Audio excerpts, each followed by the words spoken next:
Hello, hello. Hello, hello, hello. What's going down? In Internet Town.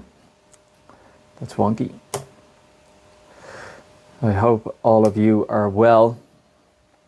Now, as soon as I sit back, frame's all wonky. So, loads and loads of stuff going on, as usual.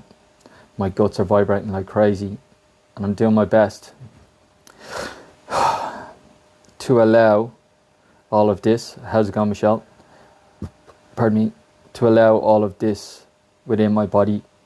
And I was thinking, I'm actually getting too energized at the moment, and I had a terrible night's sleep because I was too wired, way too wired all day yesterday, and had a terrible night's sleep. I woke up with all my energy in my head.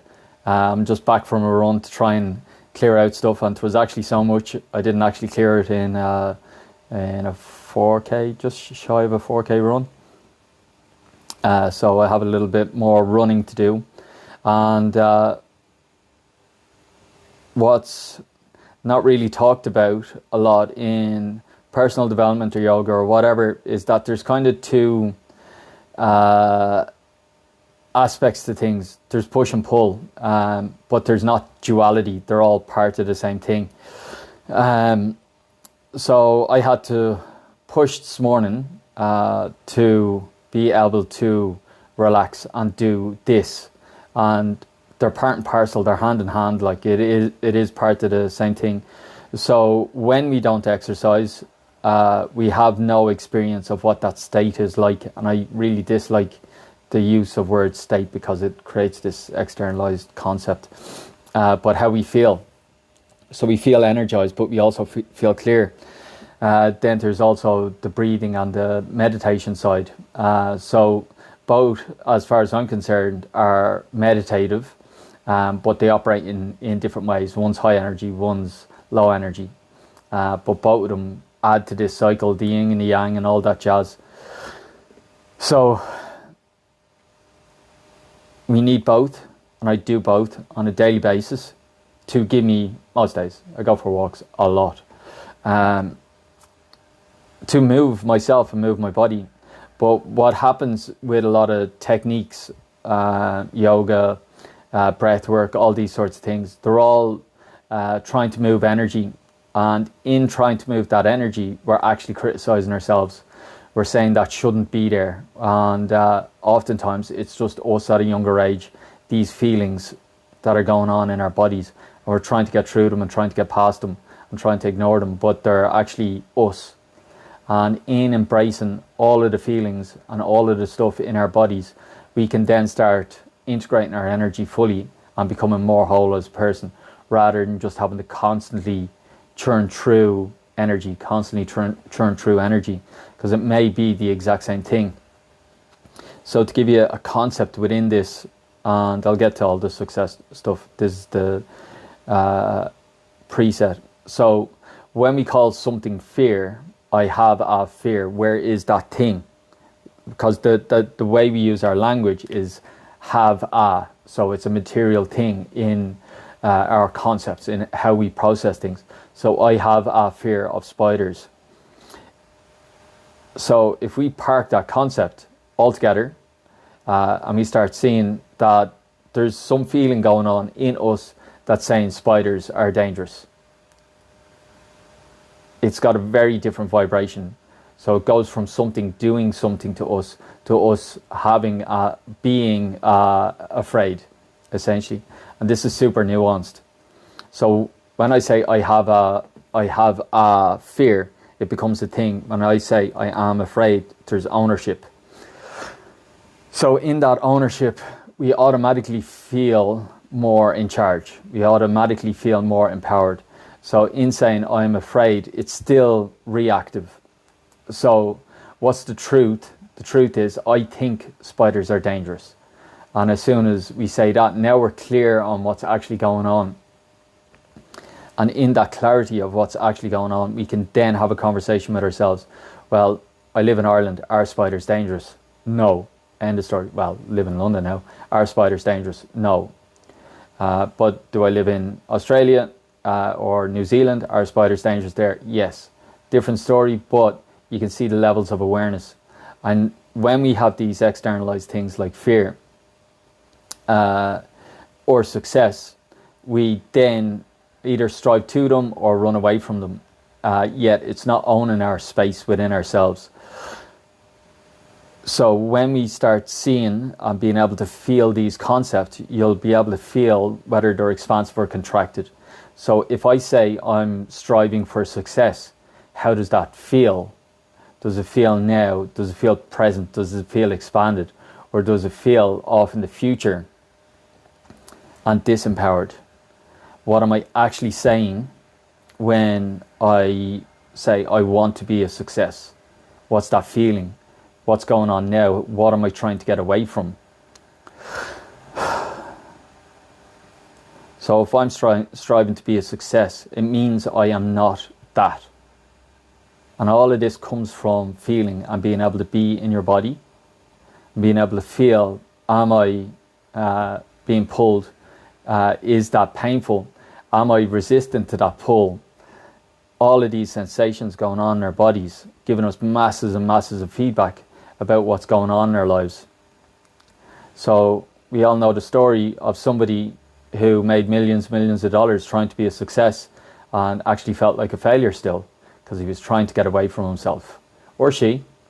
Don't want to be sexist. There's silly people on both sides.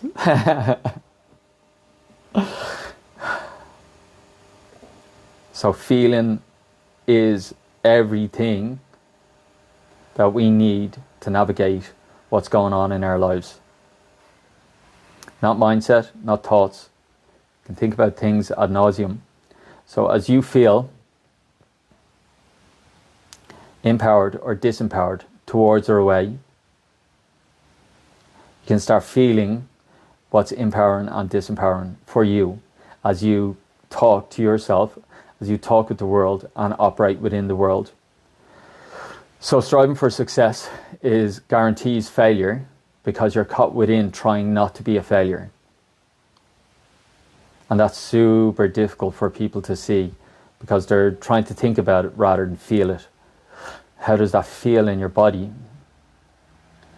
When you're striving for success, are you trying not to be a loser? And is that striving and pushing actually just compounding your feelings of being a loser?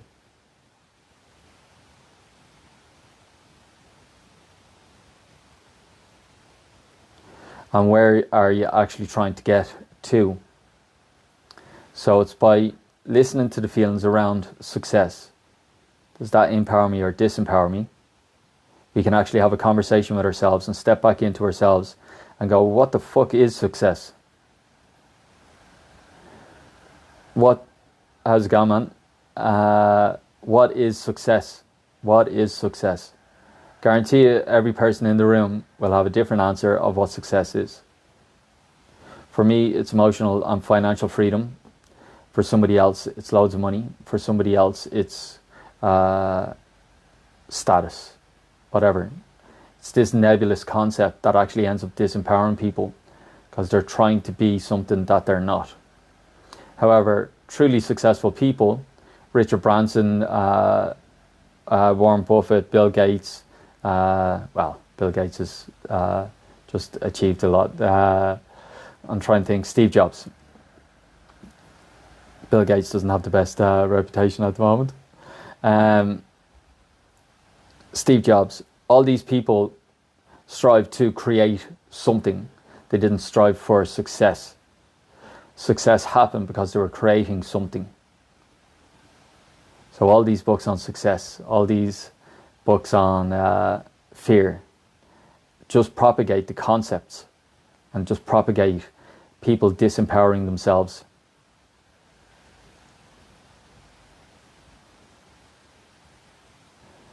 And it's only by us feeling and navigating what's going on for ourselves within our body that enables us to open up space towards what we actually want to create and what we actually want to move towards.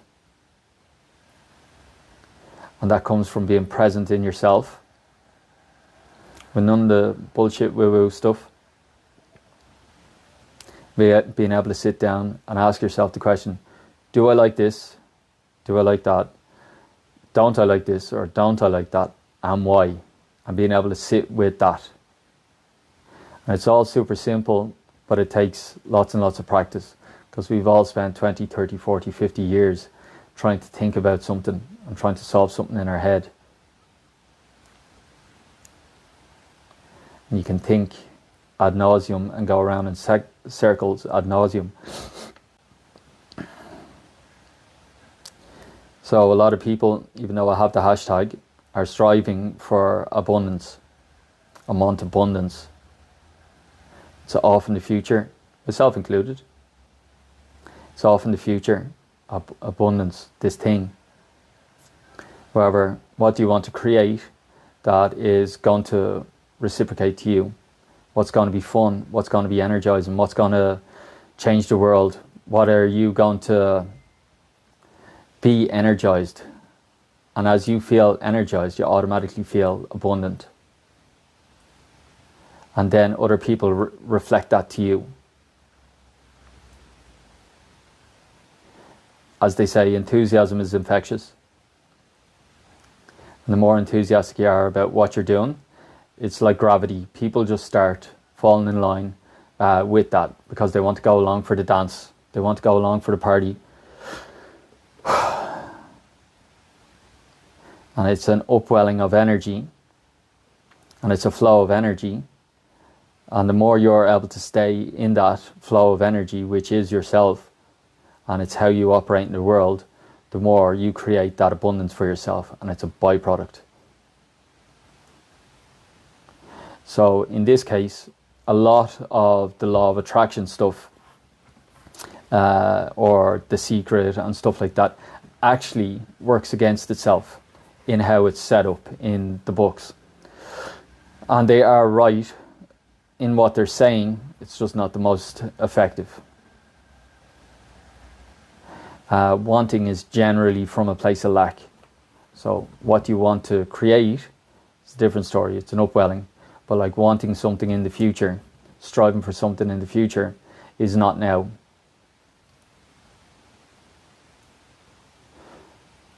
So what you want to attract into your life is who you are now. So we can look back at past relationships and we can see, oh, I attracted that into my life because of where I was and who I was at that time. And take full ownership of that, no matter what happened. And now you're empowering yourself within that. And then we move forward and we grow and develop as people. We get all the signs from the universe and all that sort of stuff. We make decisions. And then because of the lessons we learned in that relationship, we become a different person and level up and grow as individuals. But then we're automatically able to attract people at a different level. And I see this all the time with people who are kind of in the spiritual community. They have this say resistance to money is a good example, and they want a relationship, yet the person they may actually want to attract may be actually somebody with money, and it's their energetic resistance to money that will stop them going into places. And this is just a picture. It'll stop them going and communicating with certain people because of how they look. They look too wealthy or too smart and so on. They're out of my reach, or just not interested in some judgment. But as soon as they let go of their issues around money, they automatically then attract people who are more abundant within themselves. And then they get along with people. But you can see, hopefully in that example, I know it was quite materialistic, but you can see how it's the energetic push and pull within a person that creates the outcome, not the actual thinking, not the visualizing or any of that. Because we can visualize till the cows come home, and it can be visualizing from a place of lack. So visualizing abundance, yeah, so wealthy all of the time. You walk downstairs and you've got a bill and you stress about that bill for the rest of the day. You know, it's so funny. Which is the greater vibration?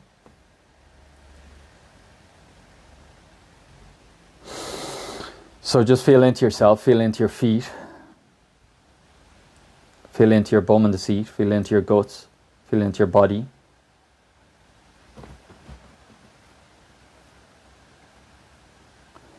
So the term guru has been coming up all over the place for me.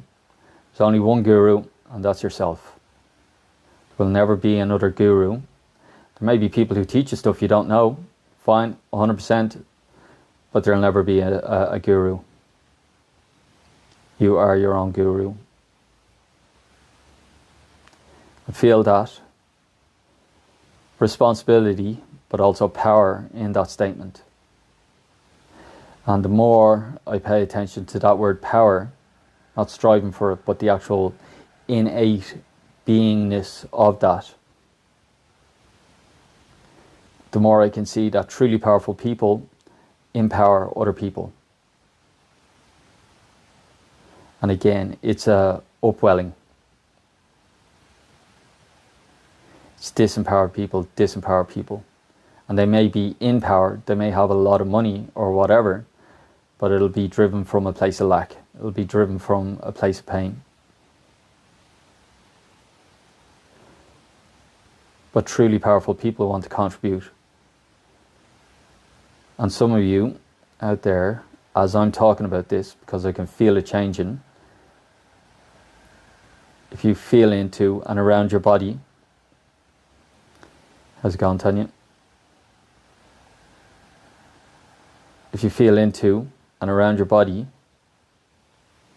and your feet, and as you feel into that feeling of power, and it's not a directed power, it's actually quite a still power within yourself. And the language that automatically comes out of it is, yes, no, I'll get back to you. Super simple, no drama, no explain yourself. It's just, no, that doesn't resonate with me. Oh, but, look, sorry, it just doesn't. Or yes, that energizes me. I want to move towards it. Or I'll have to feel into that and see how that fits with what I want. Super clean, no drama, but powerful. And you can feel that as you feel into and open up to that power and to that strength for yourself. And all of this is not anything to do with the mind. It's all about energy. Allowing yourself and giving yourself permission to be sexual, to be powerful, to be abundant, to be. But the second we start striving for abundance, striving for success, disempowered, game over. You're now trying to get away from yourself.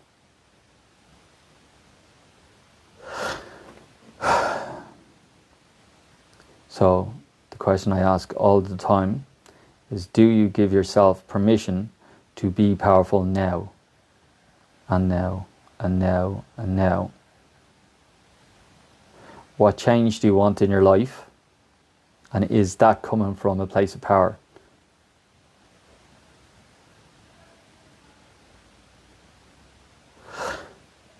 What do you need to feel to get there? Who do you need to be to get there? What do you want to create to get there?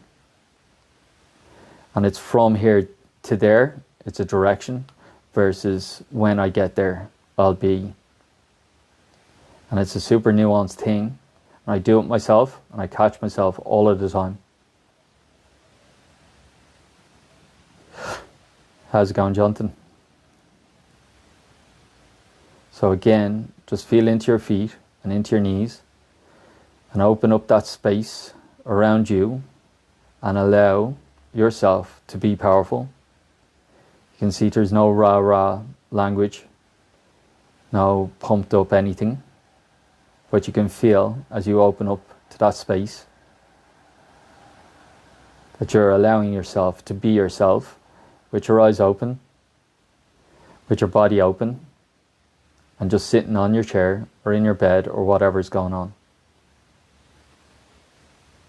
There's too much compensation stuff in the world. Before all that stuff was invented, we just sat down at fires and relaxed.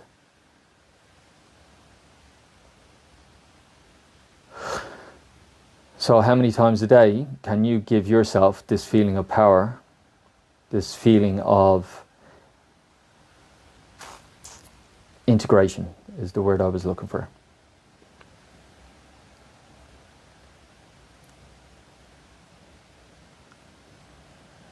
And who is feeding who now? Who needs anybody else now? Are you independent or codependent? Because if you can sit and allow these feelings within your body and also allow all the pain within your body, you automatically don't need anybody. And I have lots of friends who support me, who I work with, and coaches and clients and all sorts of stuff. And we all work together and it's interdependent, but I don't need any of them.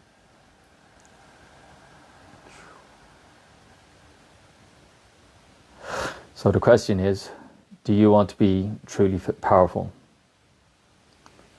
and constantly improving on that front? Every single day, all of the time. And it all comes from allowing myself to feel and open up my energy and be more powerful and be more powerful and be more powerful. It's not getting me anywhere. It's not doing anything. It's just being. Striving, success, these concepts all disempower. Straight away. You become a half a person as soon as you want that. And it's about feeling into those parts of you that don't feel good enough and embracing them and loving them because they are you, instead of judging them, calling them ego or fear and making them separate and trying to push yourself away. And now you're split as a person.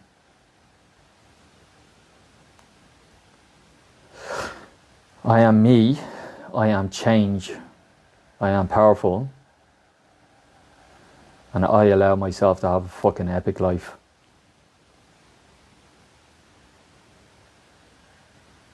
Nobody else's permission, not mom and dad or anybody else. All me, all of the time. Again, my body's releasing loads of stuff as I take or as I allow more power within my body. Because taking is weak. Allowing is abundant. I allow myself to be powerful. So I hope you have an awesome day. I've talked a lot, but it's about allowing all of this within your body and giving yourself everything that you need. So I shall chat to you soon. Rock on, have a great day.